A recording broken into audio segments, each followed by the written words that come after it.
अगर ये आप वीडियो देख रहे हैं तो अल्लाह चाहते हैं आप अल्लाह के नज़दीक जाएं।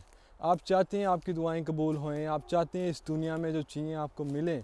लेकिन अल्लाह पहले चाहते हैं कि आप अल्लाह के नज़दीक जाएं, क्योंकि जब अल्लाह के आप नज़दीक चले जाते हैं ये चीज़ें वैसी मिल जाती हैं। लेकिन अल्लाह कहते हैं अगर बस आप ये चीज़ों के लिए मेरे से मांगते हो तो मैं आपको दे दूँगा, लेकिन फिर आखिरा में आपका कोई शेयर नहीं होना। तो जब आप कुछ भी मांगते हैं बस अल्लाह पे फोकस करें कि अल्लाह बस मुझे चाहिए। जिससे ज़्यादातर लोग ये दुनिया में हैं और चाहिए और चाहिए। ये दुनिया को एक एनालॉजी समझें। जिस तरह आप अगर साल्टी वाटर जो नमक का पानी नहीं होता आप पीते हैं, लेकिन प्यास नहीं बुझती क्योंकि वो नमक है अंदर, तो आप कहते हैं एक और एक और। आप पीते ही रहते हैं लेकिन आपकी प्यास नहीं ख़त्म होती। तो ये दुनिया सेम है कि आप जितना भी पी लें, क्योंकि नमक है, ये दुनिया की आपको और ख़त्म नहीं होनी। इसलिए आप देखते हैं लोग कितने अमीर हैं लेकिन और अमीर होना चाहते हैं, क्योंकि उनके अंदर वो आग है कि मुझे और चाहिए और चाहिए। तो इसलिए जब आप ये समझते हैं कि जो दुनिया की चीज़ कभी ख़त्म नहीं होनी, बस मुझे और चाहिए, और बस अल्लाह पे फोकस करते हैं, तो फ़नी थिंग इज़ अल्लाह आपको ये दुनिया वैसी दे देते हैं एज अ बोनस। जिस तरह जब आप अपने आप को बिल्ड करते हैं आपको वुमेन वैसी मिल जाती है, आपको रिश्ते वैसे ही आ जाते हैं बोनस की तरह। सेम थिंग हेयर, आपको बोनस से मिल जाएगी ये दुनिया। अब अल्लाह के नज़दीक कैसे जाएं? क्योंकि अगर आप ये देख रहे हैं इसका मतलब अल्लाह चाहते हैं आप अल्लाह के नज़दीक जाएं। अल्लाह का प्यार कैसे जीतें? क्योंकि जब आप, जिस तरह एक बच्चा है वो अपने माँ बाप के क्वालिटीज़ एट्रीब्यूट्स कॉपी करने शुरू हो जाता है, सेम थिंग हेयर। जब आप अल्लाह के नज़दीक जाते हैं आप qualities and attributes of Allah आप slowly with Allah's grace and mercy आप वो रिफ्लेक्ट करने शुरू हो जाते हैं। Not because you are some divine but because Allah reflects through your body. तो इसलिए अल्लाह कहते हैं हदीस में, जब मैं अपने सर्वेंट को बहुत प्यार करता हूँ उसके मैं हाथ बन जाता हूँ जिससे वो स्ट्राइक करता है, आइज़ जिससे वो देखता है। और बेसिकली जब आप फना में चले जाते हैं बस अपने आप को छोड़ देते हैं, बस अल्लाह के लिए अपने आप को छोड़ देते हैं, अपने सेल्फ के और ये वर्ल्डी डिज़ायर छोड़ देते हैं, बस अल्लाह को चेस करते हैं, तो फिर ये मिरेकल्स आपकी लाइफ में नॉर्मल है। यार तो लोगों को नहीं पता क्योंकि वो कभी उन्होंने फील ही नहीं किया, कभी ये पाथ में गए ही नहीं है। ये वाली path to divine is empty. वो उनको लगता है कि नमाज़ पढ़ ली बस हो गया काम, कुरान पढ़ लिया हो गया, लेकिन वो नमाज ही कैसे पढ़ते हैं, कुरान कैसे पढ़ते हैं? क्योंकि अगर सही तरह नमाज पढ़ेंगे वो सीक्रेट है सब चीज़ों के लिए। नमाज इतनी अच्छी चीज़ है, अगर आप सिंसियरिटी ह्यूमिलिटी के साथ पढ़ते हैं, ट्रांसलेशन समझ के, आप अल्लाह के नज़दीक चले जाते हैं। जो लोग अल्लाह को बहुत प्यार करते हैं अल्लाह के बगैर वो एक सेकंड भी नहीं जी सकते। उनको पता है अगर एक सेकंड के भी लिए अल्लाह को छोड़ दिया तो वो डेथ है, स्पिरिचुअल डेथ है, इसलिए वो अल्लाह को छोड़ते नहीं हैं। जिस तरह एक फ़िश है पानी के बगैर रही तो वो ख़त्म हो जाएगी, सेम थिंग हेयर।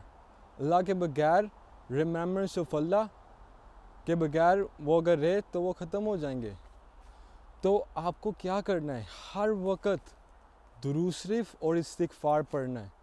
जब नमाज़ पढ़ते हैं, जब आप खड़े हुए हैं, जिस तरह समझ लें किंग है, वो किंग पूरी दुनिया का मालिक है। समझ लें एक फ़िज़िकल, सोचें थोड़ी देर के लिए, मैं ये नहीं कह रहा वो समझना, बस ये आपको समझाने के लिए। एक समझें आप एक किंग है फॉर एग्ज़ाम्पल, वो दुनिया का मालिक है, वो सब कुछ कर सकता है। दुनिया को उसने नथिंग से बनाया है, हेवंस को नथिंग से बनाया है, आपको भी नथिंग से बनाया है, सब कुछ नथिंग से बनाया एफर्टलेसली। और आप बस स्टैंडिंग कर रहे हैं। जब आप अल्हम्दुलिल्लाह रब्बिल आलमीन पढ़ रहे होते हैं तो वो करें, आप जिस तरह बाव नहीं करते, रिस्पेक्ट हम्बल सर्वेंट जिस तरह होता है वो किंग के सामने, वो करें। जब आप बाव करते हैं, जब आप रुकू में जाते हैं तो वो बाव एक्चुअली करें दिल के साथ भी। जब आप सुजूद में जाते हैं आपका दिल में भी सुजूद होना चाहिए, प्रोस्ट्रेट आपके दिल में भी होना चाहिए। तो जब आप इस तरह पढ़ते हैं ह्यूमिलिटी, मीकनेस, सिंसियरिटी के साथ, तो वो बेनिफिट होता है नमाज का। जिस तरह आप सजूद में जाते हैं, अपनी मदर टंग लैंग्वेज में कोई दुआ करें, क्योंकि आप उसके बाद आपको ह्यूमिलिटी आएगी। इस तरह आप नमाज़ पढ़ने शुरू हो जाएं तो आपको बेनिफिट्स मिलते हैं। ये एक डिलीशियस फूड है नमाज।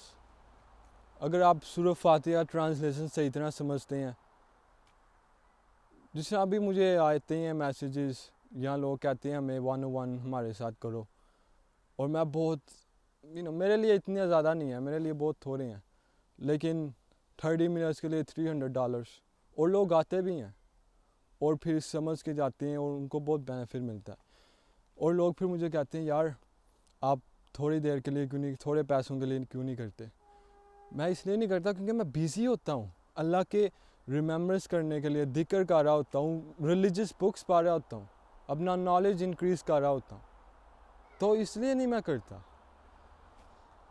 तो आपको भी यही करना चाहिए, आपको ये दुनिया के लिए छोड़ देना चाहिए। ये नहीं मैं कह रहा बिल्कुल छोड़ दें, थोड़ा फोकस करें, बस इतना भी ना करें कि आप भूल जाते हैं अल्लाह को। बस अल्लाह को याद रखें 100% 24/7, इस्तिग़फ़ार 24/7 करें, दुरूद शरीफ भी करें। कोई कहते हैं मॉर्न जब होता है आधा दिन इस्तिग़फ़ार और उसके बाद आधा दिन दुरूद शरीफ। ये दोनों चीज़ें स्पिरिचुअल वाटर हैं, वाटर के बगैर आप बिल्कुल फारिग हैं। और अगर आप कुरान सही तरह पढ़ते हैं, आपको पता है कि वो जब जन्नत में आगे लोग वो इस्तिग़फ़ार करेंगे फिर भी, क्योंकि वो जो सोल है ना आपकी, वो आपकी सोल अपग्रेड होती रहती है, वो कभी ख़त्म नहीं होती अपग्रेड होना। तो जन्नत में भी आपकी अपग्रेड होएगी सोल, नेक्स्ट लेवल। तो इसलिए प्रॉफिट मोहम्मद सल्लल्लाहु अलैहि वसल्लम इस्तिग़फ़ार करते थे, not because he was sinful but because of this. और जो इस्तिग़फ़ार नहीं करता वो इंसान नहीं है, बट आंट है, मतलब जो होते हैं ना कीड़े मकोड़े, वो है। ये मैंने एक रिलीजियस बुक में पढ़ा था और बहुत सही है। जो लोग नहीं पढ़ते वो फाउल हैं एंड नॉट प्योर। ये बहुत एक्सट्रीम लैंग्वेज है, बट दिस इज़ राइट। अगर आप इस्तिग़फ़ार नहीं करते, आप स्पिरिचुअली डेड हैं, आप बेसिकली डेड हैं। आप दुरूद शरीफ नहीं पढ़ते, आप डेड हैं। और जितना आप पढ़ते हैं उतना आप स्पिरिचुअली रैंक आपके ऊपर होते रहते हैं, उतना आपको नॉलेज मिलता रहता है, उतना आप अल्लाह के क्लोज जाते रहते हैं। अल्लाह आपको खुद ही बताता है ये करो वो करो। तो अगर आप ये दुनिया में भागते रहे, आपको ये दुनिया मिलनी नहीं है। हदीस में लिखा है आप जितना भागते रहे इतना दुनिया आपसे भागती रहेगी, लेकिन अल्लाह पे फोकस करें, आखिरा पे, तो ये दुनिया आपके पास वैसे ही आ जाएगी। तो बस ये ध्यान में रखें, इस्तिग़फ़ार, दुरूद शरीफ, और उसके बाद अल्लाह के कनेक्शन कितना नज़दीक करें। नमाज में ट्रांसलेशन समझें आप क्या कह रहे हैं, उसके बाद अपनी लैंग्वेज में नमाज़ पढ़ें। हैज़न जब सुजूद आप करते हैं, अपनी दुआ अपनी लैंग्वेज में बोलें कि आपको इमोशंस आएँ। इमोशंस के बाद कोई फ़ायदा नहीं है। तो अगर आप इधर तक आ गए हैं तो कमेंट्स में लिखते हैं अल्लाह इज़ माई ओनली फ्रेंड, तो मुझे पता चले आप इधर तक आ गए हैं। अल्लाह हाफिज़।